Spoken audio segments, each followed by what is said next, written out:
Xinghe's life had been marked by hardship. Orphaned at a young age, he was raised by his older sister, Yunwan. Although they faced financial difficulties, their life was relatively stable until a year ago, when Yunwan began disappearing for unexplained periods. 3 months ago, she was found gravely injured in an abandoned factory, and has been in a coma since.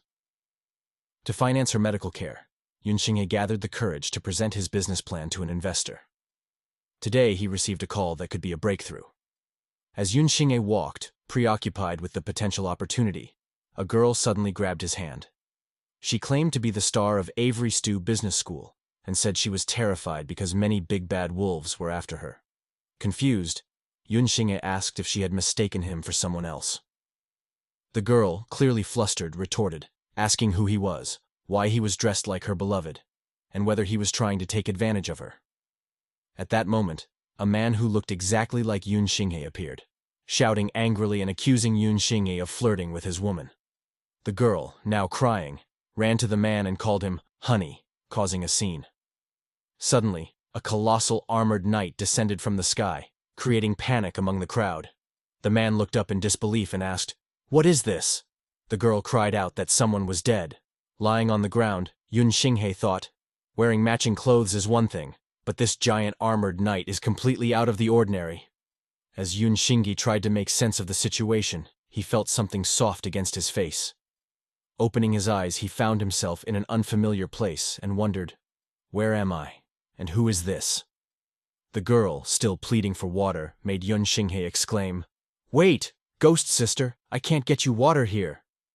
To his surprise, she then revealed a tale, which made Xinghe realize he needed to be extremely careful in this strange new world. The girl then kissed Xinghe, triggering a system message. The heroine of this realm has successfully signed in and received a randomly drawn heroine skill reward. The random skill is Mind Cleansing Technique. Beauty Picture Book activated. Once the heroine's favorability reaches 100%, she will enter the picture book, and the host can summon her at any time to awaken her profession. Main quest released. Survive in Longtan Village for 3 days. Completion reward, 1,000 points, and return to the real world. Number of participants, 5. Stunned by the system messages, Xinghe wondered if he had time traveled, and what capturing the heroine involved. Before he could delve deeper into his thoughts, another man appeared, pulling Xinghe away from the girl. The man warned him to be cautious, revealing that they had gone through a lot to capture her. The girl, still affected by the kiss, murmured, "Don't waste it." Xinghe guessed she might be the banshee everyone feared. Another system notification flashed. The host lets the heroine have a taste to quench her thirst. The heroine's favorability increases by 10%. The girl gave Yun some advice, saying that since he had helped her quench his thirst a little, she would offer him a piece of guidance, not to trust the fake Taoist priest. The Taoist, upon hearing this, shouted at the girl, accusing her of being an evil creature who dared to deceive people with lies, even as she faced her demise. He then cut off his sentence, turning his attention to Yun, and warning him not to be fooled by her. He claimed that it was getting late, and monsters often appeared in Longtan Village at night, making it very dangerous. He urged Yun to follow him to a villager's house where Yun could stay overnight.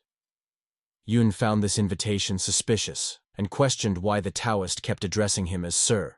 He pondered why the Taoist had changed his tone and words so abruptly.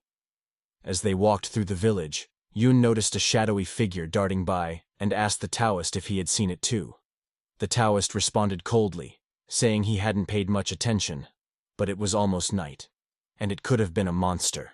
He then told Yun to call him Ling Shuzi. Ling explained that he had descended the mountain on the orders of his master to capture the fox demon, striking a strange pose as he spoke. When Yun asked why Ling didn't return now that the fox demon had been captured, Ling seemed shocked by Yun's unconventional questioning. He told Yun that he had come down the mountain to subdue demons and that Yun should worship him. Ling then mentioned there were still some things he hadn't finished, so he couldn't go back just yet. A wet little girl approached and told Ling that he had brought a stranger back again. Yun wondered about Ling's vague statement about having things to do, and why the little is beautiful. Ling patted the girl on the head and introduced her as Xiao, explaining that Yun wanted to stay overnight in the village and asking if Xiao could host him. Xiao happily agreed, saying Yun had a nice aroma that she liked the most. Yun, puzzled, wondered why Xiao thought he smelled good when he himself didn't think he had a pleasant scent. Upon arriving at Xiao's house, she opened the door and explained that her parents were not home yet. She told Yun to make himself at home and mentioned that she wasn't sure if she could bear the hunger. Yun was confused by this odd statement and wondered if children in ancient times spoke in such a way. Ling then bade Yun farewell, saying Xiao would take care of him and that he had other matters to attend to. After Ling left, Yun looked around the house, noting the humid environment and the pungent fishy smell. He was startled to see a man outside the window, who warned him to run quickly, as there was no one alive in the village, and urged him to flee before daybreak. Yun asked the man who he was, but Xiao then asked who Yun was talking to. Realizing something was wrong, Yun ran outside, thinking that the old man outside the window might know something, and that he could be another time traveler like himself. Suddenly, a system message appeared, triggering a hidden mission. Find and confirm one teammate for this mission, and receive 100 reward points. Yun was surprised to have accidentally triggered a hidden mission and wondered why the man outside had disappeared without a trace. As he was surrounded by strange people, Xiao reassured him not to worry, explaining that she had been surrounded by similar figures when she first arrived and that they wouldn't hurt him. She also noted that, judging by Yun's clothes, he was inexplicably sent from the modern era, just like her. Yun was relieved to finally meet a teammate in normal human form. Another system message appeared. Find and confirm the second teammate for this mission and receive 100 reward points. Xiao introduced herself as Xiao Qing, while the strange people around them continued to mutter about hunger, wanting to eat, and fresh blood. Xiao then revealed that the Taoist priest Ling Shuzi, who had brought her into the village, had warned that monsters would appear at night. It turned out that he meant the villagers would transform into monsters after dark.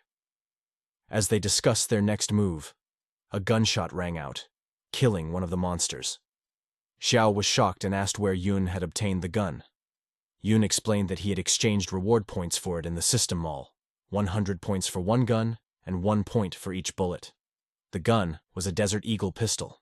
Xiao asked where Yun had gotten the reward points, pointing out that they needed to complete the main quest to survive for 3 days to earn more points. Yun speculated that Xiao hadn't triggered the hidden mission, which was why she was unaware of the reward point system. He remembered he still needed to find and confirm his teammates, and wondered if Xiao's assumption about him being from the modern era was just a guess. To their dismay, the monster that Yun shot in the head got back up on its knees, leaving Yun and Xiao stunned as they couldn't believe that a headshot hadn't worked. It was a full moon, and the monsters were more active than ever. Xiao Qing turned to Yun in a panic, asking what they should do next, but to her shock, Yun was already gone. Startled, she frantically asked herself where he had disappeared to.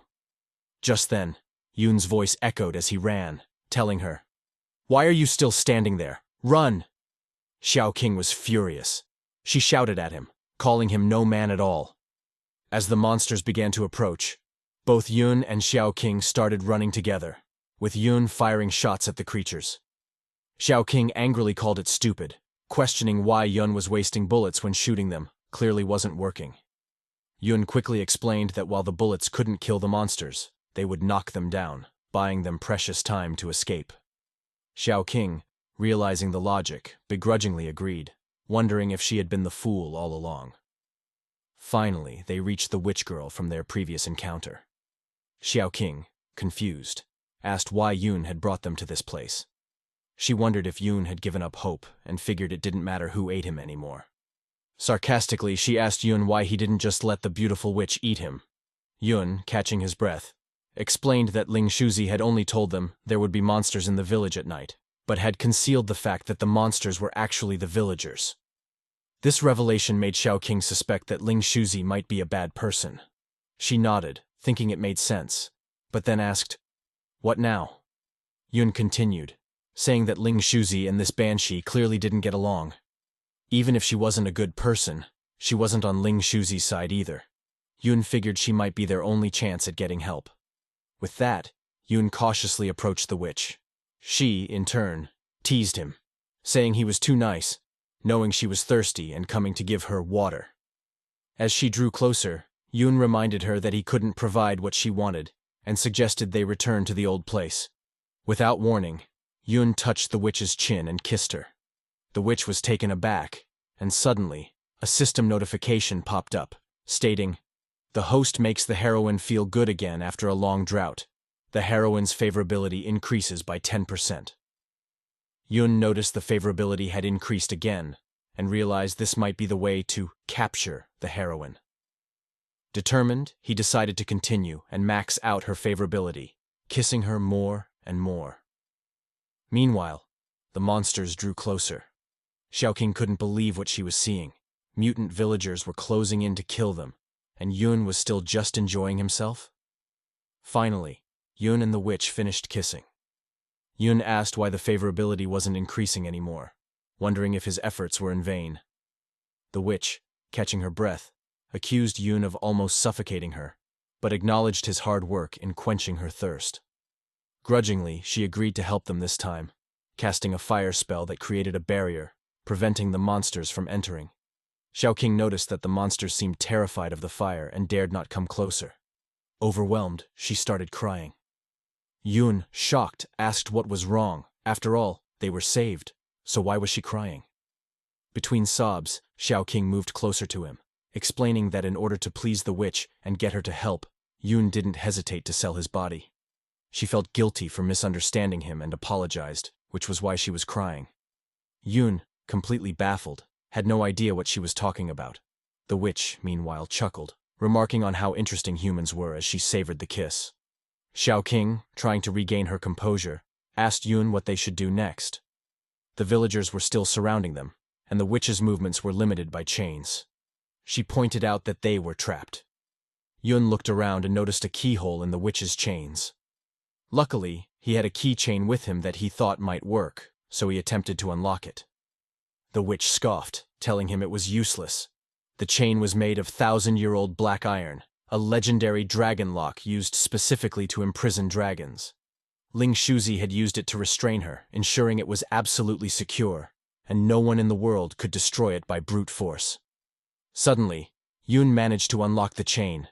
The witch was stunned, wondering who on earth he really was. A system notification popped up again, indicating that the heroine's favorability had increased by another 10%. Yoon was equally surprised. It had actually worked. He remembered his sister once saying that these kinds of handcuffs could be opened by simply inserting something strong into the keyhole, pressing down the small protrusion, and turning it clockwise with a little force. Another system notification appeared, revealing that the current strategy level had reached 30%, unlocking the real name of the heroine, Daji, the legendary demon queen. Yoon was shocked to see that the favorability points had reached 1,000. That was a lot. It was the same amount of reward points they could get after completing the main quest. Yoon realized that completing the main quest was just a guarantee and that he could make a lot of points by exploring many hidden quests. Xiaoqing noticed the monsters fleeing when they saw Daji, the witch, freed from her restraints. The witch, delighted, exclaimed that her prey had not yet escaped and that it was time for revenge. Yoon quickly grabbed the witch's hand, pleading with her to let them go. She asked for a reason, so Yoon apologized and, to her astonishment, put the chain back around her neck. The witch was left in shock, unable to comprehend who Yoon truly was.